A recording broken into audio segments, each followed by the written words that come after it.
Hello students, कैसे हैं? उम्मीद करता हूं अच्छे होंगे, बेहतर होंगे, स्वस्थ होंगे और अपनी तैयारी बिंदास तरीके से कर रहे होंगे। स्वागत है आपका गुप्ता क्लासेस यूट्यूब चैनल पर। जैसा कि हमने पहले ही आपको बता दिया है कि ये सीरीज लगातार जारी रहेंगी जब तक आप CGL, CHSL, Delhi police, UP police या सुपर टेट, एनडीए, सीडीएस या हिंदुस्तान में कोई भी परीक्षा हो, जिस परीक्षा में जनरल नॉलेज आता है, जिस परीक्षा में मैथ आता है, जिस परीक्षा में रीजनिंग आता है, इन सब के लिए आपको ये क्लासेस बड़े महत्वपूर्ण रहेंगी। और आज की क्लास जो हम शुरू कर रहे हैं ये संविधान का सीरीज नंबर 8 है। इससे पहले हमने कॉन्स्टिट्यूशन की 7 सीरीज अपलोड कर दी हैं। प्लेलिस्ट में जाकर उन सभी वीडियोस का आप लाभ उठा लीजिएगा। और जब ये क्वेश्चन आप देखेंगे तो इन क्वेश्चन में से आपको बहुत सारे जवाब मिलेंगे। आप पेन रजिस्टर लेके बैठिएगा, ठीक है? आप सभी को मालूम है सारी चीजें आपको प्रोवाइड करते रहेंगे और जब तक ये एग्जाम कंप्लीट नहीं होंगे तब तक आपके साथ गुप्ता क्लासेस की पूरी टीम लगी रहेगी। ठीक है स्टूडेंट्स, तो अब टाइम वेस्ट ना करते हुए सबसे पहले ये मोटिवेशनल कोट आपके सामने है, इसको आप पढ़िएगा और अपनी एनर्जी बना के आप क्लास को आगे जारी करिएगा। देखो क्या लिखा है, हिम्मत हारने वालों को रास्ते छोटे नजर आते हैं और आखिरी दम तक लड़ने वालों के लिए रास्ते कभी खत्म नहीं होते हैं। तो आपको हार नहीं माननी है, रार नहीं ठाननी है और अपनी मंजिल लगातार पानी है। तो इसी कोट के साथ आज हम अपनी मंजिल की तरफ बढ़ते हैं और फर्स्ट क्वेश्चन आपको स्क्रीन पर दिखेगा। वेरी गुड, आप सभी का स्वागत है। अब चलते हैं आज के सवालों की सीरीज पर। सवाल आपके सामने है, as per the constitution of India, panchayat at the intermediate level may not be constituted in a state having a population not exceeding। देखो सवाल कितना साधारण तरीके से पूछा गया है। भारत में वो पूछना चाहता है कि भारत में आप सभी लोगों को मालूम है 3 टायर स्ट्रक्चर पंचायती राज सिस्टम है, गांव, ब्लॉक और डिस्ट्रिक्ट। देखो हिंदुस्तान की सबसे छोटी यूनिट क्या है? विलेज है। और गांव के समूह से क्या बनता है? ब्लॉक बनता है। और ब्लॉक के समूह से क्या बनता है? डिस्ट्रिक्ट बनता है। तो बोलता है कि हिंदुस्तान में केवल और केवल या तो क्या हो, गांव हो या जिला हो, बीच का ब्लॉक पंचायत ना हो। कहां पर ऐसा होगा? जहां की जिस राज्य की पॉपुलेशन 20 लाख से कम है वहां पर यह कंडीशन अप्लाई होगी। वहां पर या तो गांव होगा या केवल जिला होगा। ओके स्टूडेंट्स, या तो ग्राम पंचायत होगी या जिला पंचायत होगी, वहां पर ब्लॉक पंचायत नहीं होगी। जहां पर हमारे देश में 20 लाख से पॉपुलेशन कम है। ये बातें आप लोगों को मालूम होना चाहिए और आज की क्लास में आपको बहुत कुछ सीखने को मिलेगा। जैसे कि मैं आपको बताऊं, हिंदुस्तान हमारे राज्य में, हमारे भारत देश में तमिलनाडु ऐसा राज्य है जहां पर 2 टायर स्ट्रक्चर हैं, 2 स्तरीय ही हैं। जैसे हमारे यहां पर तो क्या है, यूपी में पहले ग्राम है, फिर ब्लॉक है, फिर जिला है, 3 टायर स्ट्रक्चर है। लेकिन तमिलनाडु में केवल 2 स्ट्रक्चर हैं। और अगर आपसे कोई सवाल पूछ ले, हिंदुस्तान में कहीं किसी राज्य में क्या 4 स्तर हैं, 4 टायर स्ट्रक्चर हैं? तो आपका जवाब होगा यस सर, वेस्ट बंगाल, पश्चिम बंगाल में ही सारी कहानी है, वहां 4 स्तरीय चुनाव होते हैं। अब देखिए क्वेश्चन का जवाब क्या आया, as per the constitution of India, panchayat at the intermediate level may not be constituted in a state having a population not exceeding 20 lakh. क्या आएगा? तो कितनी होनी चाहिए पॉपुलेशन? 20 लाख से कम नहीं होनी चाहिए। अगर 20 लाख से ज्यादा है तो 3 टायर स्ट्रक्चर है और 20 लाख से कम है तो वहां पर 2 टायर स्ट्रक्चर है। अब इसका थोड़ा एक्सप्लेनेशन देख लेते हैं, इस क्वेश्चन का एक्सप्लेनेशन देख लेते हैं। अब एक्सप्लेनेशन के लिए तो आपको पता है बिना हमें एक्सप्लेनेशन दिए तो बात ही नहीं बनती है, क्योंकि जब तक सवाल का हम बाल की खाल नहीं निकालेंगे तब तक सवाल को छोड़ेंगे नहीं। ओके स्टूडेंट्स, तो चलते हैं। क्या कह रहा है, कॉन्स्टिट्यूशन ऑफ पंचायत, क्या लिखा है इसमें? Panchayat at the intermediate level may not be constituted in a state having a population not exceeding 20 lakh. Okay students, ये बातें आप लोगों को यहां समझ में आ गई होगी। अब आपने कहा कि ठीक है सर, लेकिन सर हिंदुस्तान में पंचायती राज सिस्टम होता क्या है, एक बार दिखा दो। आप सभी लोगों को मालूम है, पहले अगर मैं बात करूं, लोकल गवर्नमेंट सबसे नीचे स्तर की सरकार होती है। लोकल गवर्नमेंट के बाद क्या होता है? स्टेट गवर्नमेंट होता है, राज्य सरकार, और राज्य सरकार के बाद में क्या होता है? यूनियन गवर्नमेंट, केंद्र सरकार होती है। तो अब यहां पर लोकल गवर्नमेंट्स को भी हम 2 पार्ट्स में ब्रेक करते हैं। हम लोकल गवर्नमेंट, आप कहोगे सर लोकल गवर्नमेंट क्या है, तो आप लोगों को मालूम होना चाहिए स्थानीय सरकार। स्थानीय सरकार का पितामह भारत में किसको कहा जाता है? तो मैं जवाब पूछना चाहूंगा, भारत में फादर ऑफ लोकल गवर्नमेंट किसको कहते हैं? भारत में स्थानीय सरकार का पितामह किसको कहा गया है? हे योद्धाओं, योद्धा बैच के योद्धाओं, मुझे जवाब दीजिएगा, भारत में फादर ऑफ लोकल गवर्नमेंट किसको कहते हैं? स्थानीय स्वशासन का जनक किसको कहते हैं? मैं वेट कर रहा हूं, आप ये जवाब देंगे। वेल डन, बहुत बढ़िया जवाब दे रहे हैं आप सभी। भारत में स्थानीय शासन के जनक कौन हैं? आप लोगों को मालूम होना चाहिए, लॉर्ड रिपन हैं। कौन है? लॉर्ड रिपन भारत में स्थानीय स्वशासन के जनक हैं। और याद रखना है, महात्मा गांधी जी के मस्तिष्क में यह सवाल आया था कि गांव के अंदर प्रधान होने चाहिए। ग्राम पंचायत हिंदुस्तान के संविधान में directive principle of state policy, राज्य की नीति के निर्देशक तत्व में आर्टिकल नंबर 40 में ऐसा उन्होंने उल्लेखित किया है। परंतु इसको पहली बार नागौर जिले में, राजस्थान के नागौर जिले में 2 अक्टूबर 1959 में लागू किया गया था। परंतु याद रखना, इसको संवैधानिक ताकत कब दी गई थी? आपको मालूम होना चाहिए, 73rd amendment of Indian constitution 1993। इसको संवैधानिक ताकत दी गई थी 73वें संविधान संशोधन 1993 के द्वारा, और भारत में गांवों का विकास बढ़ने लगा। इस तरीके से आप लोगों ने सारे जवाब दिए। Well done. स्वाति जी ने बहुत बेहतर जवाब दिया है। लॉर्ड रिपन, वेल डन, बहुत बढ़िया, कीप इट अप, गुड। तो भारत में आपने देखा पंचायती राज सिस्टम लागू करने वाला पहला राज्य कौन है? तो पहला राज्य हिंदुस्तान में पंचायती राज सिस्टम लागू करने वाला राजस्थान है। और दूसरा राज्य अगर आपसे कोई क्वेश्चन पूछता है, देखो फर्स्ट तो आपको याद रखना है राजस्थान है, और सेकंड आपको याद रखना है आंध्र प्रदेश है। कौन सा स्टूडेंट? आंध्र प्रदेश। आपको ध्यान देना है, ये 2 राज्य भारत में, प्रथम राज्य राजस्थान और द्वितीय राज्य कौन है, सेकंड स्टेट कौन है? आंध्र प्रदेश है, जिसने पंचायती राज सिस्टम को अपने यहां पर लागू किया।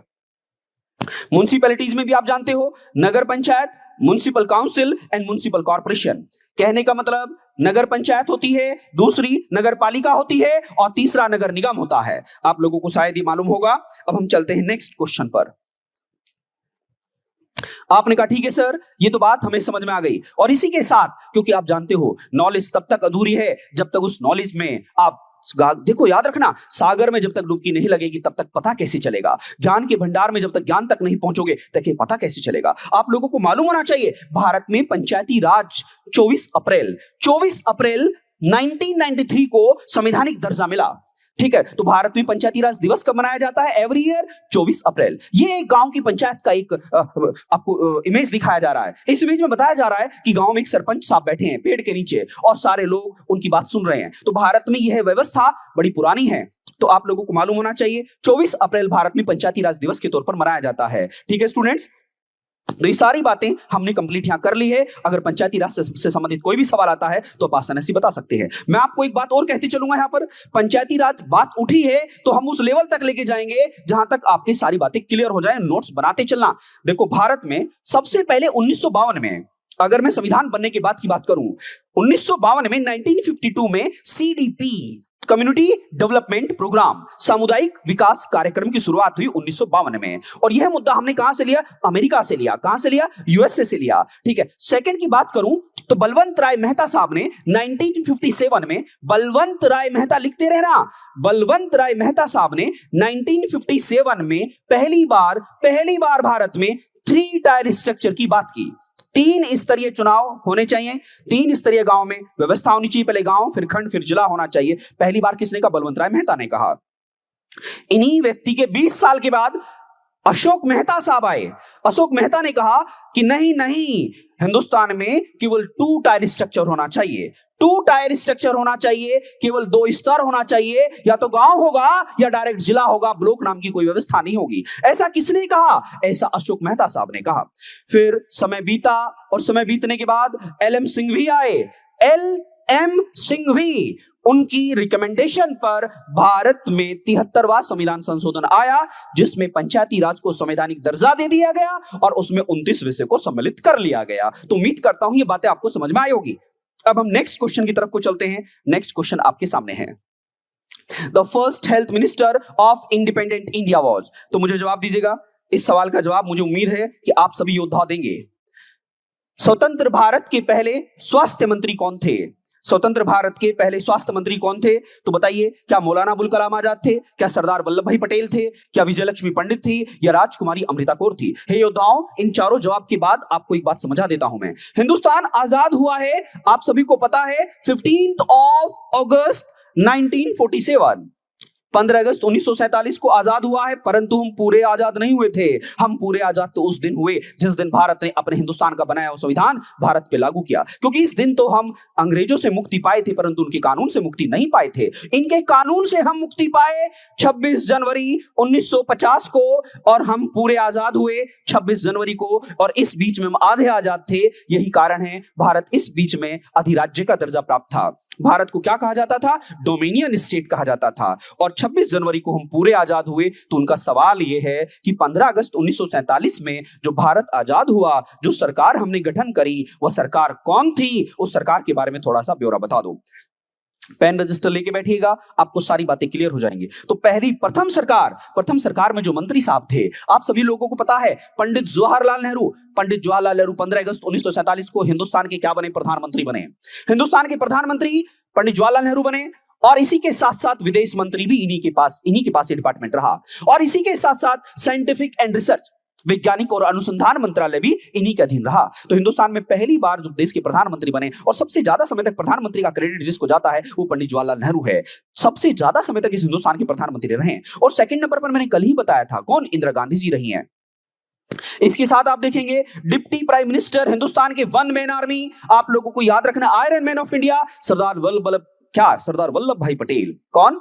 सरदार वल्लभ भाई पटेल हिंदुस्तान के पहले उप प्रधानमंत्री रहे, और उप प्रधानमंत्री रहते हुए ही ये इनको क्या? गृह मंत्री का भी दर्जा मिला। देखो, गृह मंत्री भी कौन? सरदार वल्लभ भाई पटेल हिंदुस्तान के गृह मंत्री भी रहे। अगर कुछ दिन और जी लेते हिंदुस्तान की तकदीर बदल जाती, दिशा और दशा बदल जाती। ठीक है, और आप लोगों को मालूम होना चाहिए। इसके बाद अगर हम बात करें कि सर ये तो हमने लिख लिया, सर और भी जवाब बताते चलो, तो ministry of information and broadcasting भी सरदार पटेल जी के हाथ में रही। फाइनेंस मंत्रालय कौन? आर के षणमुखम चेट्टी साहब को दिया गया। आर के षणमुखम चेट्टी साहब को भारत का वित्त मंत्रालय दिया गया। क्या दिया गया? भारत का वित्त मंत्रालय दिया गया। जो इंपॉर्टेंट बात है उनको लिखते रहना। और भारत में लॉ मिनिस्टर कौन बने? डॉक्टर भीमराव अंबेडकर। भारत में लॉ मिनिस्टर, आजाद भारत के पहले कानून मंत्री के तौर पर जिस व्यक्ति को आपने चुन के भेजा, उनका नाम श्री डॉक्टर भीमराव अंबेडकर साहब था, जिनको क्या बोलते हैं? फादर ऑफ इंडियन कॉन्स्टिट्यूशन, भारतीय संविधान के पितामह। कौन? डॉक्टर भीमराव अंबेडकर को भारत का पहला कानून मंत्री बनाया गया। आप कहोगे ठीक है सर, अब आगे कुछ और बताओ। तो मैं आपको बताऊंगा भारत के पहले रक्षा मंत्री कौन बने? बलदेव सिंह, नाम में ही लिखा है बल का मतलब रक्षा। तो भारत के पहले डिफेंस मिनिस्टर कौन बने? बलदेव सिंह बने।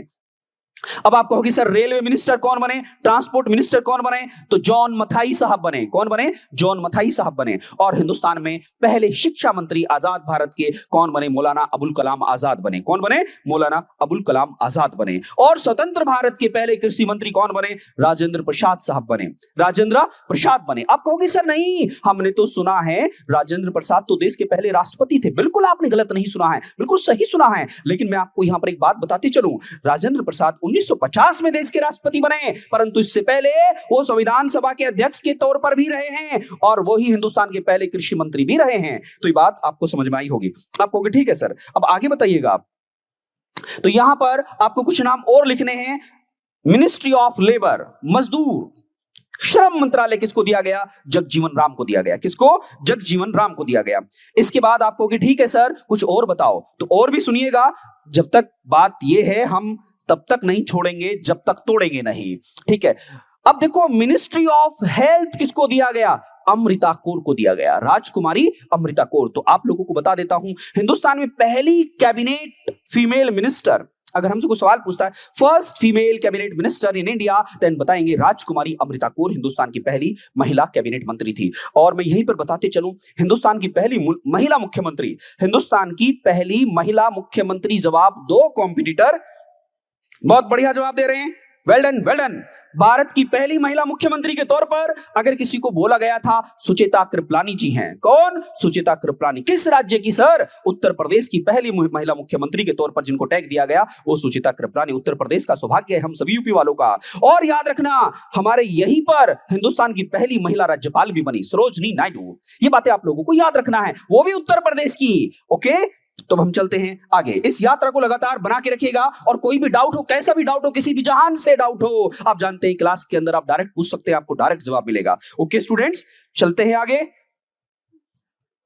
ये है वो भारत का पहला मंत्रालय 1947 में 1947 के अंदर जो भारत में पहली बार चुन के आया था, संविधान सभा के सदस्यों को ही भारत में पहली सरकार बनाने का मौका मिला था। यही वो सरकार, यही वो चित्र है, बीच में सरदार पटेल जी और पहले हिंदुस्तान के आप देखिएगा जो मैं यहां पर मार्क कर रहा हूं डॉक्टर राजेंद्र प्रसाद, और राइट में बैठे हैं पंडित जवाहरलाल नेहरू और लेफ्ट में बैठे हैं सरदार वल्लभ भाई पटेल साहब, और ये उनका मंत्रिमंडल है।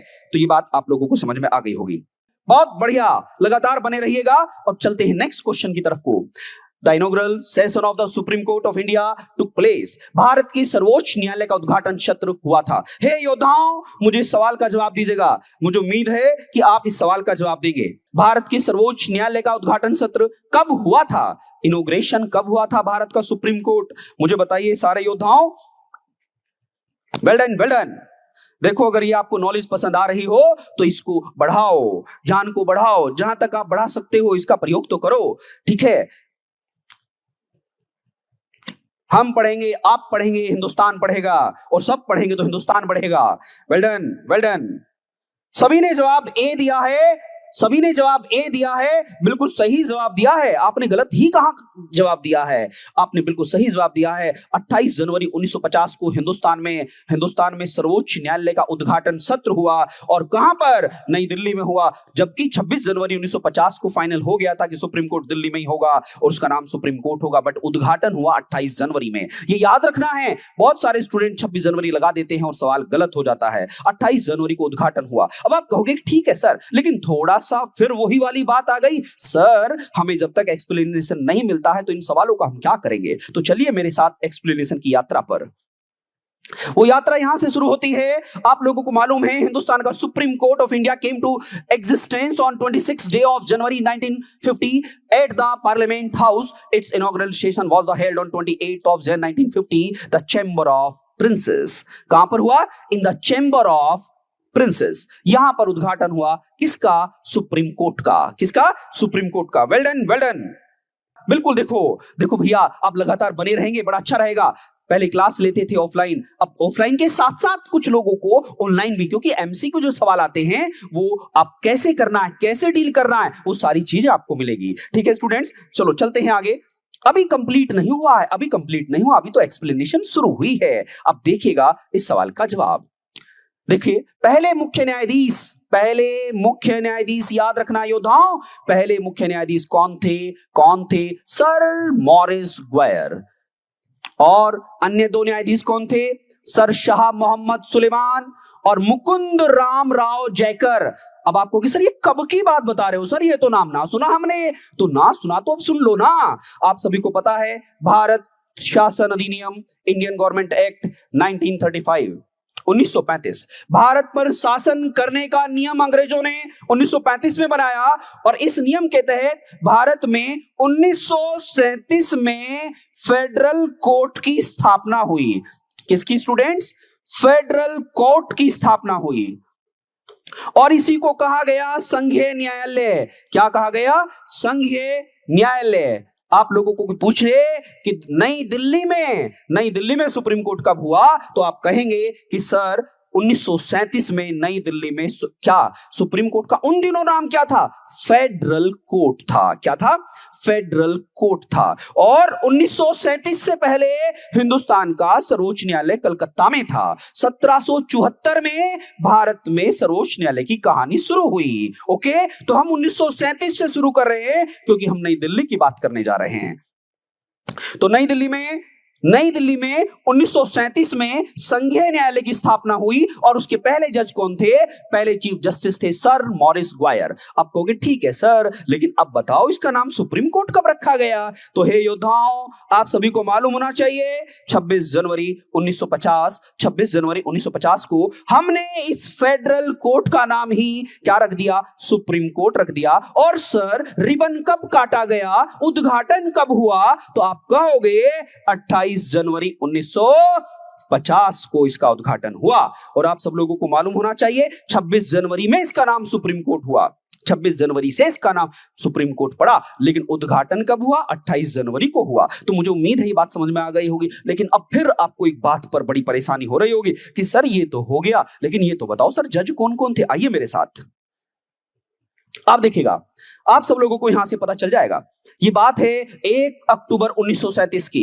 1 अक्टूबर 1937 ये वही तारीख है जिस दिन हिंदुस्तान में सुप्रीम कोर्ट नई दिल्ली में आया था, और उसे उस समय फेडरल कोर्ट कहते थे। क्या कहते थे? फेडरल कोर्ट कहते थे। तो 1 अक्टूबर 1937 को हिंदुस्तान में पहले चीफ जस्टिस कौन फेडरल कोर्ट के कौन बने? Sir Maurice Gwyer. Sir Maurice Gwyer. Okay students, आप कहोगे ठीक है सर, ये तो बात समझ में आ गई, लेकिन अब आप हमें ये भी बता दो 1937 में तो ये थे, बट सर जब इसका नाम सुप्रीम कोर्ट हो गया था तब कौन थे? तो आइए यात्रा पर। अभी यात्रा शुरू हुई है, खत्म कहां हुई है। आप कहोगे कि सर अब 26 जनवरी में बताओ। अब देखो 26 जनवरी 1950 को, 26 जनवरी 1950 को कौन बने? हीरालाल जे कानिया। हीरालाल जे कानिया स्वतंत्र भारत के संविधान लागू होने के बाद पहले चीफ जस्टिस बने, पहले मुख्य न्यायाधीश बने। वेल डन, वेल डन, आप सभी बिंदास जवाब दे रहे हैं। हीरालाल जे कानिया भारत का संविधान लागू होने के बाद भारत के पहले चीफ जस्टिस ऑफ इंडिया बने। तो मुझे उम्मीद है ये बात आपको क्लियर हो गई होगी। और उन दिनों देश के पहले राष्ट्रपति की भूमिका में डॉक्टर राजेंद्र प्रसाद आ गए, और डॉक्टर राजेंद्र प्रसाद ने देश के पहले मुख्य न्यायाधीश को क्या दिलाई? ओथ दिलाई, शपथ दिलाई। तो ये बात आपको समझ में आ गई होगी। चलिए अब नेक्स्ट सवाल की तरफ को हम मूव करते हैं। इतनी बातें तो हमने लिख ली, बहुत बताने के लिए तो बहुत कुछ है, लेकिन मुझे कंट्रोल करना पड़ता है। ऑनलाइन क्लास है, अगर ज्यादा पढ़ा दिया तो कहीं बच्चा कहना ना लगे कि सर क्या पढ़ा रहे हो। ठीक है स्टूडेंट्स, चलो चलते हैं। Well done, well done. Who was the appointed as Assembly Constitutional Advisor in 1946 during the framing of Indian Constitution? भारतीय संविधान तैयार करने के लिए दौरान 1946 में सभा का संवैधानिक सलाहकार किसे नियुक्त किया गया? तो सबने शायद सुना होगा, भारतीय संविधान में सलाहकार की भूमिका में कौन थे? देखो संविधान बनाने में, संविधान बनाने वालों में तो 389 लोग थे, और उन 389 लोगों में भूमिका सबकी अलग अलग थी, परंतु महत्वपूर्ण भूमिका निभाने के कारण डॉक्टर भीमराव अंबेडकर को संविधान का पितामह कहा। ये तो आप सब जानते हैं, लेकिन आप लोगों को याद रखना है डॉक्टर भीमराव अंबेडकर जी भी जिस जगह पर फंस जाते थे, अटक जाते थे, उस समय वो किसके पास जाते थे? वो जिसके पास जाते थे वो संविधान के सलाहकार थे। उम्मीद करता हूं बात समझ में आ गई होगी। बताइए कौन थे? वेल डन, वेल डन, बहुत बढ़िया जवाब दे रहे हैं। Akanksha, Himanshu, Sakshi. Well done, well done. Sharmeen Saifiji, Om Shankar, Megha Rani, सब ने जवाब ए दिया है। कितने बढ़िया योद्धा बन गए हैं आप। अब देखो चीजें समझ में आने लगी हैं। तो कौन थे? बीएन राव। अब आप कहोगे सर इनकी भी थोड़ी सी बात बता दो। आइए मेरे साथ यात्रा पर चलते हैं। ये कौन थे, कहां से आए थे? BN Rao was appointed the constitutional adviser, भारतीय संविधान को बनाने वाले सलाहकार थे। अगर कोई कहीं फंसता था तो इनके पास जाता था, कहता था गुरुजी समझा दो, कोई हमने काम किया है, देखो कहीं गलती है तो हमें डांटो। तो ये कौन थे? बीएन राव थे। ऐसा क्यों थे? क्योंकि हाई कोर्ट के जज थे, हाई कोर्ट के जज थे, ये बात याद रखना है। अब आप कहोगे assembly in formulating the Indian constitution in 1936 he was responsible for the general structure of the democratic framework of the constitution and prepared the initial draft of the February 1948। ये बात आपको समझ में आ गई होगी। अब आप कहोगे ठीक है सर, लेकिन थोड़ा सा और बता दो। आइए चलिए, यात्रा अभी खत्म नहीं हुई है। ये है वो हिंदुस्तान के, ये है वो हिंदुस्तान के कौन? संवैधानिक सलाहकार, संवैधानिक सलाहकार। तो इनकी याद में भी कुछ बात कर लेते हैं। Constitutional adviser of the constituent assembly कौन? सर बेनेगल नरसिंह राव। सर बेनेगल नरसिंह राव, जिनका समय काल 26 जनवरी 1887 से 1953 तक रहा। बर्थ प्लेस क्या है? बंगाल है। बर्थ प्लेस क्या है? बंगाल है। और इन्होंने भारत में संविधान की सलाहकार की महत्वपूर्ण भूमिका निभाई। तो अब बात बनती है, मुझे बताओ कोई डाउट है तो प्लीज बताइएगा। ठीक है? हे योद्धाओं, बराबर लगातार रहिएगा। अच्छा, एक ऊपर कितना बढ़िया कोट लिखा है। क्या लिखा? आजादी का अमृत महोत्सव। आजादी का अमृत महोत्सव क्यों? क्योंकि हिंदुस्तान आजाद हुआ 1947 में। हिंदुस्तान आजाद हुआ 1947 में, और हम सन 2047 तक आत्मनिर्भर बनने की बात करते हैं, आत्मनिर्भर बनने की बात करते हैं। तो सन 2047 तक हम आजादी का अमृत महोत्सव सेलिब्रेट करते रहेंगे। ये बात है इस थीम के पीछे। वेल डन, चलिए आगे। Which of the following is not a constitutional body? निम्न में से कौन एक संवैधानिक निकाय नहीं है? हे योद्धाओं, इस सवाल का जवाब देने का प्रयास करो और इस प्रयास को आगे बढ़ाते चलो, और ये सीरीज आगे लगातार जारी रहेगी। Which of the following is not a constitutional body? निम्न में से कौन सा एक संवैधानिक निकाय नहीं है? सबने जवाब दिया है ए, सबने जवाब दिया है ए, लेकिन योद्धाओं आप थोड़ा सा रुको। वेल डन, अब योद्धाओं ने जवाब देना शुरू किया है। Very good very good, well done well done, बहुत बढ़िया। देखिए आप लोगों को याद ये रखना है, हिंदुस्तान में, हमारे देश भारत में 3 प्रकार के आयोग होते हैं। कितने प्रकार के? 3 प्रकार के आयोग होते हैं। एक तो आयोग वो, एक कमीशन तो वो जो संविधान में लिखा है। 26 जनवरी 1950 में या तो आ गया था या भविष्य में उस पर आर्टिकल बने और आर्टिकल बन के वो संविधान में जगह बनाने में सफल हुआ। जिसका आर्टिकल, जिसका जिक्र भारत के संविधान में है उसको संवैधानिक आयोग कहते हैं, उसे संवैधानिक आयोग कहते हैं। उसमें ताकत सबसे ज्यादा होती है, मतलब जो डिसीजन लेगा तो बिंदास तरीके से लेगा। आप कहोगे सर दूसरा आयोग कौन सा है? दूसरा वो है जो भारत की संसद ने, संविधान बनने के बाद भारत की संसद ने नियम कायदे कानून बनाकर एक अलग से किताब बनाई और इसमें कहा कि आज से हम इस किताब के तहत इस देश में इस आयोग का निर्माण कर रहे हैं और ये आयोग ऐसे ही ताकत रखेगा जैसे संविधान में रखी हुई आयोग रखते हैं। तो ऐसे आयोग को क्या बोलते हैं? स्टैच्यूरी बॉडी बोलते हैं। क्या बोलते हैं? स्टैच्यूरी, STATUTORY, स्टैच्यूरी बॉडी बोलते हैं। क्या बोलते हैं? Statutory body. आप कहोगे सर हिंदी में क्या बोलते हैं? संविधानोत्तर निकाय। और तीसरे नंबर का है गैर संवैधानिक, नॉन कॉन्स्टिट्यूशनल। जैसे कि प्रधानमंत्री की कैबिनेट की बैठक हुई और बैठक में कहा कि देखो भैया कल से हम प्लानिंग कमीशन को खत्म कर रहे हैं और प्लानिंग कमीशन को रिप्लेस करके नीति आयोग लेके आ रहे हैं, ऐसे आयोग को आप क्या कहेंगे? गैर संवैधानिक कहेंगे। तो आप लोगों को याद रखना होगा फाइनेंस कमीशन का आर्टिकल नंबर कौन सा है? 280 है। आप कहोगे कि सर नीति आयोग का तो कोई आर्टिकल ही नहीं है, तो इसी वजह से नीति आयोग क्या है? गैर संवैधानिक है। और सर NCST का आर्टिकल नंबर कौन सा है? NCST का आर्टिकल नंबर 338 है। ये क्या है? राष्ट्रीय अनुसूचित जनजाति आयोग, national commission for scheduled tribe. 338A के अंतर्गत इसकी बात की गई है, 338A के अंतर्गत इसकी बात की गई है। और नेक्स्ट आपके सामने लिखा है इलेक्शन कमीशन, निर्वाचन आयोग। तो निर्वाचन आयोग को तो आप भली भांति जानते हैं, भारत के संविधान में इसका पार्ट नंबर कौन सा? 15 है। और आर्टिकल नंबर तो आप सभी को जगजाहिर होगा, 324 से 329A है। ये तो बात शायद समझ में आ गई होगी। जिनका संविधान में आर्टिकल है वो संवैधानिक हैं और जिनका संविधान में आर्टिकल नहीं है वो गैर संवैधानिक हैं। तो अभी थोड़ी देर के लिए बस इतना ही समझिएगा। भारत में नीति आयोग क्या है? नीति आयोग भारत का थिंक टैंक है। और सर थिंक टैंक का मतलब क्या है? इस भारत की सारी नीतियां बनाता है। आप कहोगे सर नीतियां कैसे बनाता है? पॉलिसी मेकर इंस्टीट्यूट है। जैसे आपने कहा कि सर गांव की सड़क से, शहर की सड़क से लेकर हिंदुस्तान में हाईवे, एक्सप्रेसवे, इन सब का खाका बनाने वाला जो थिंक टैंक है वो नीति आयोग है। सर मेरी आपकी समस्याओं का समाधान इनडायरेक्टली कहां से हो रहा है? नीति आयोग से हो रहा है। वो नीति आयोग इस देश का निर्माता है। इस देश में जितनी भी पॉलिसी बनती है उस पॉलिसी को बनाने वाला नीति आयोग है। तो नीति आयोग के बारे में थोड़ा चर्चा कर लेते हैं। आइए मेरी साथ यात्रा पर। क्या लिखा है? नीति आयोग का full form national institute for transforming India.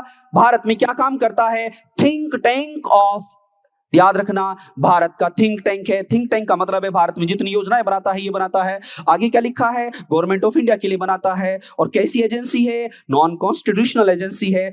अब सवाल है कि सर किन किन प्रकार की योजना बनाता है? ये कहता है कि 3 साल में एक्शन लूंगा, 7 साल में, देखो 3 साल में एक्शन लूंगा और 7 साल में मेरा विजन होगा, ये विजन है, और 15 साल का रोड मैप होगा। तो क्या कहा उसने? Action plan. एक्शन प्लान कितने दिन का? 3 साल का एक्शन प्लान होगा। और स्ट्रेटजी कितने होंगे? 7 साल का। रोड मैप कितने दिन का होगा? रोड मैप का मतलब इस देश को विश्व गुरु बना दूंगा सन 2032 तक विश्व गुरु बनाने की बात करता है कौन? नीति आयोग। चलिए नेक्स्ट सवाल पर।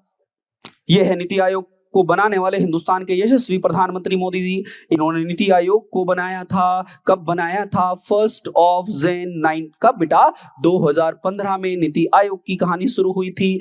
Government constitute national institute of transforming India. Okay students, well done.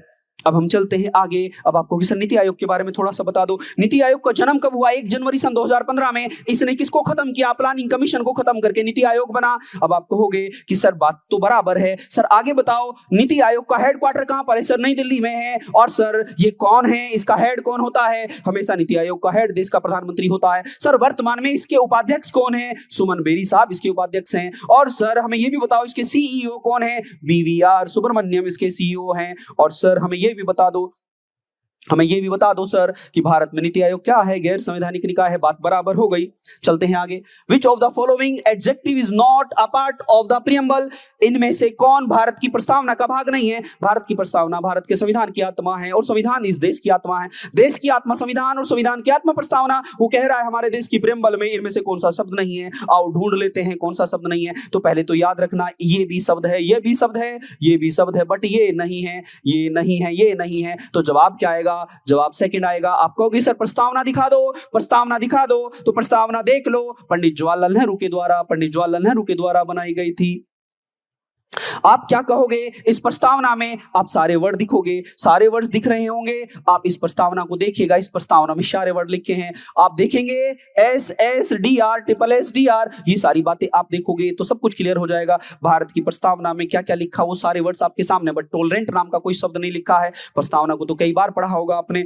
Well done, बहुत बढ़िया जवाब दे रहे हैं आप सभी। रितिका, प्रदीप जी, चारू, प्रिंस, साक्षी। अच्छा मुझे बताओ आपको ये क्लास कैसी लग रही है? जल्दी बताइए, कोई डाउट तो नहीं है? प्लीज सजेशन दीजिएगा। अगर कोई भी समस्या आपको आती है तो मैं आपके साथ रहूंगा, ठीक है? तुरंत हम इसको सही कर लेंगे। अब देखिए सवाल क्या है। भारतीय संविधान की प्रारूप समिति में कितने सदस्य थे? ड्राफ्टिंग कमेटी में नंबर ऑफ मेंबर्स कितने थे? आप लोगों को सबको मालूम है। How many members were there in the drafting committee of the Indian constitution? आप सबको पता है कितने लोग थे? 7 थे। कितने थे? 7 थे। उनके नाम क्या थे? सर ड्राफ्टिंग कमेटी का मतलब है प्रारूप समिति। और सारी समितियों को एक बार देख लेते हैं, हम सारी समितियों को एक बार देख लेते हैं। देखो प्रारूप समिति का गठन कब हुआ था? 29 अगस्त 1947 को। 29 अगस्त 1947 को इसका गठन हुआ था। और इसके मुखिया कौन थे? डॉक्टर भीमराव अंबेडकर साहब थे। और 6 मेंबर अन्य थे। उन सभी 6 मेंबर्स के नाम आपके सामने यहां पर रखे हैं। और प्रीवियस वीडियो में, इससे पहले जो सीरीज चल रही है हमारी, इस सीरीज में मैंने सारे व्यक्तियों के नाम बता दिए थे। अब आपको ट्रिक के साथ बताया था। TN से BN अड़े, TN से BN अड़े ऑलरेडी हम पढ़ चुके हैं। अब चलते हैं आगे क्वेश्चन पर। यह है वो ड्राफ्टिंग कमेटी, यह वो देश के महान कानूनविद जिसने इस देश के संविधान को हमारे सामने प्रस्तुत किया, doctor Bhimrao Ambedkar, father of Indian constitution. ठीक है, अब आगे बढ़ते हैं। Who headed the drafting committee of the constitution? अभी पढ़ा है संविधान सभा में मुखिया कौन थे? प्रारूप समिति के मुखिया कौन थे? डॉक्टर भीमराव अंबेडकर साहब। डॉक्टर भीमराव अंबेडकर साहब, आप जानते हो 4 साल में 3 मास्टर डिग्री, 4 साल में 3 मास्टर डिग्री, भारत रत्न प्राप्त व्यक्ति, बहुत जबरदस्त नॉलेज, डॉक्टर भीमराव अंबेडकर इसके अध्यक्ष थे। नेक्स्ट पे चलते हैं। अब आप कहोगे कि सर अब आप समझिए ये कॉन्स्टिट्यूशनल असेंबली क्या थी, थोड़ा सा देख लो। कॉन्स्टिट्यूशनल असेंबली का गठन कब हुआ था? 9 दिसंबर 1940 को। और इसे समाप्त कर, देखो ध्यान देना, एक सवाल पूछा गया, भारत में संविधान सभा खत्म कर दी गई, कॉन्स्टिट्यूशनल असेंबली का दी एंड कब हुआ? तो आप बताओगे 25 जनवरी 1950 को। 25 जनवरी 1950 को भारत में संविधान सभा का दी एंड हो गया। ये बातें जरूर याद रखना है। शुरुआत तो कब हुई? 9 दिसंबर 1940। अंत कब हुआ? 25 जनवरी 1950 को संविधान सभा खत्म हो गई और भारत में पार्लियामेंट्री फॉर्म का सरकार चलने लगी। ये बात आपको ध्यान रखनी होगी। आप कहोगे कि सर जब हमारा संविधान बना तो संविधान में टेम्परेरी चेयरमैन कौन बने? सच्चिदानंद सिन्हा। और सर स्थायी अध्यक्ष कौन बने? डॉक्टर राजेंद्र प्रसाद। और सर 2 उपाध्यक्ष थे। 2 उपाध्यक्ष कौन कौन से थे? HC मुखर्जी और VT कृष्णामचारी। ये भी बात आप लोगों को याद रखते चलनी है। Well done, well done. Drafting committee में 2 मेंबर रिप्लेस थे, वो कौन कौन थे? आपको मैंने भैया कुछ देर पहले ये दिखाया। देखो दर्श जी का एक सवाल आया कि सर वो ड्राफ्टिंग कमेटी में 2 व्यक्ति हट गए थे, उनका नाम बता दो क्या क्या था। तो भैया जब इसको आप पढ़ोगे ना तो यहां क्लियर है क्या लिखा है, याद रखना, बड़े आसान से तरीके से लिखा है। N माधव राव ने हटाया किसको? BL मित्र को। और दूसरा व्यक्ति कौन है? TT कृष्णामचारी ने किसको हटाया? DP खेतान को, क्योंकि इनकी मृत्यु हो गई थी 1948 में। मेरे भैया सारे नोट्स में लिखा है, थोड़ा प्रयास करो आपको क्लियर हो जाएगा। आपको सब कुछ क्लियर हो जाएगा। आप जानते हो जब हम क्लास में आते हैं तो हम डाउट नहीं छोड़ेंगे, जब तक तोड़ेंगे नहीं तब तक छोड़ेंगे नहीं भैया। संविधान सभा के सलाहकार कौन? बी.एन. राव। टोटल मेंबर कितने? 389। बार बार रिपीट करोगे तो काम हो जाएगा। और जब पाकिस्तान नाम का देश बन गया था तो कितने, पाकिस्तान का जन्म हो गया तो पाकिस्तान के साथ कितने लोग गए? 90 गए। और भारत के साथ कितने रह गए? 299। ये सब बातें लिखी हैं, पहले भी बात हो चुकी है, लेकिन बार बार रिपीट करूंगा तो बात दिमाग में आ जाएगी। टोटल लोग कितने थे? 389। टोटल संविधान बनाने वाले लोगों की संख्या कितनी थी? 389। देखो तो आपके सामने सब कुछ परोसा जा रहा है, बस आप इसको बेहतर तरीके से पचाने की क्षमता रखिएगा। सवाल यह है कि पचा पाएंगे तो जीत पाएंगे, पचाना बहुत जरूरी है। ठीक है, आप देखिएगा यहां पर प्रिंसली स्टेट में से कितने लोग आए? 93, जिसको बोलते हैं रियासतें। और भारतीय राष्ट्रीय कांग्रेस से कितने आए? 208। और मुस्लिम लीग से कितने आए? 73। और अदर सीपीआई एबीएम से कितने आए? 15। इन सबको जोड़ लो तो कितने बनते हैं? 389। और इनमें से 15 फीमेल मेंबर थी। 15 फीमेल मेंबर थी तो सर एक बात बता दो, एक सवाल पूछा गया, प्रथम मुस्लिम महिला कौन थी? तो एजाज रसूल बताएंगे, एजाज रसूल बताएंगे। चलिए आगे, आज की क्लास का सेकंड लास्ट सवाल, सेकंड लास्ट सवाल की तरफ को आप मूव कर गए हैं। सेकंड लास्ट क्लास है, सेकंड लास्ट क्वेश्चन है आपका, सेकंड लास्ट क्वेश्चन है, फिर अंत का सवाल हम देखेंगे। और इसी ऊर्जा के साथ लगातार बने रहिएगा। और देखो, अगर क्लास पसंद आ रही हो तो कमेंट करिएगा, लाइक करिएगा और उसको शेयर करिएगा भैया, अगर पसंद आ रही हो तो। Who headed the provincial constitutional committee? प्रांतीय संविधान समिति अध्यक्षता किसने की थी? अब आपको जानते हो ये क्या लिखा? प्रांतीय संविधान समिति की अध्यक्षता किसने की थी? क्वेश्चन ये पूछा गया है तो मैं कुछ बता देता हूं। सरदार वल्लभ भाई पटेल ने की थी। किसने की थी? सरदार वल्लभ भाई पटेल। क्योंकि आप जानते हो स्टैच्यू ऑफ यूनिटी, एकता का प्रतीक कौन? सरदार वल्लभ भाई पटेल। सरदार वल्लभ भाई पटेल की जो मूर्ति की स्थापना हुई है वो 182 मीटर है। एकता का प्रतीक। 31 अक्टूबर को इनका जन्मदिवस मनाया जाता है, एकता का प्रतीक है। 31 अक्टूबर को, 31 अक्टूबर 2019 को ही आप जानते हो जम्मू कश्मीर और कौन, लद्दाख को केंद्र शासित प्रदेश के तौर पर क्या मिला था? क्या मिला था? टैग मिला था। इससे पहले 5 अगस्त को तय हो गया था 370 हटेगा, बट 31 अक्टूबर को मोहर लग गई किस महापुरुष के जन्मदिवस के तौर पर? सरदार वल्लभ भाई पटेल के तौर पर। तो सरदार वल्लभ भाई पटेल प्रांतीय संविधान समिति के अध्यक्ष थे, प्रोविंशियल कॉन्स्टिट्यूशनल कमेटी। अब आपके मन में होगा सर कितनी कमेटी थी? 13 कमेटी थी। आइए मेरे साथ, इन सभी कमेटीज के नाम और उनके सामने उनके अध्यक्ष। ड्राफ्टिंग कमेटी के अध्यक्ष कौन थे? भीमराव अंबेडकर साहब। यूनियन पावर कमेटी के अध्यक्ष कौन थे? जवाहरलाल नेहरू। अब देखिएगा सारी कमेटीज आपके सामने 1 बाय 1 लिखी है। आप इन कमेटीज को उठाइएगा और नोट्स बनाइएगा और नोट्स बना के इसका लाभ उठाइएगा। आपके सामने से मैं थोड़ा हट गया हूं जिससे कि आसानी से स्क्रीनशॉट ले पाओ और इन कमेटीज को अपने नोट्स में जगह दे पाओ। और इन कमेटीज के बारे में डिटेल से पढ़ना है। इन कमेटीज के बारे में अगर डिटेल से पढ़ना है तो इससे पहले जितनी भी वीडियो चली है, जो भी सीरीज हमारी पीछे चल रही है 7, 8, इन सबको देखिएगा। उन सीरीज से आपको पूरा लाभ हो जाएगा, इधर उधर जाने की आवश्यकता नहीं है। नोट्स बनाइए, काम कीजिए। Well done. सारी कमेटीज हैं आपके सामने। आज की क्लास का लास्ट सवाल चलता है। आज की क्लास का लास्ट सवाल, Which type of citizenship is provided by the Constitution India? Bharat के संविधान के द्वारा किस प्रकार की नागरिकता प्रदान की जाती है? जैसा कि आप जग विदित है, भारत का संविधान सिंगल सिटीजनशिप की बात करता है। किसकी? एकल नागरिकता की बात करता है। किसकी? एकल नागरिकता की बात करता है। और जबकि अमेरिका का संविधान क्या करता है? दोहरी नागरिकता की बात करता है। भारत में एकल नागरिकता है। एकल नागरिकता का मतलब है, हमारे आधार कार्ड पर आप देखोगे भारत सरकार के नागरिक हैं हम सब। इस तरीके से हमने इस सवाल का जवाब देखा। अब आप कहोगे कि सर ऐसा भी होता है क्या? मैंने कहा हाँ, पढ़ो इसको भैया, सारा कुछ क्लियर हो जाएगा। क्या लिखा है? भारत में किस प्रकार की नागरिकता है? एकल नागरिकता है। किस प्रकार की नागरिकता है? एकल नागरिकता है। अब थोड़ा सा यहां पर देखिएगा, हमारे हिंदुस्तान के संविधान में किस किस प्रकार के कैरेक्टरिस्टिक्स पाए जाते हैं, हमारे संविधान में कौन कौन से प्रकार के लक्षण पाए जाते हैं। तो आप जानते हैं भारत का संविधान विश्व का सबसे बड़ा लिखित संविधान है। भारत का संविधान विश्व का सबसे बड़ा लिखित संविधान है। इसको पढ़ लेना, इसको नोट्स बना लेना तो काम हो जाएगा। भारत में विश्व का सबसे बड़ा लिखित संविधान है। भारत में लोकतांत्रिक प्रकार की सरकार है। भारत में संप्रभुता है, कोई हिम्मत नहीं किसी देश की हिंदुस्तान के आंतरिक मामलों में कोई दखलंदाजी कर दे। और पार्लियामेंट्री फॉर्म ऑफ गवर्नमेंट है।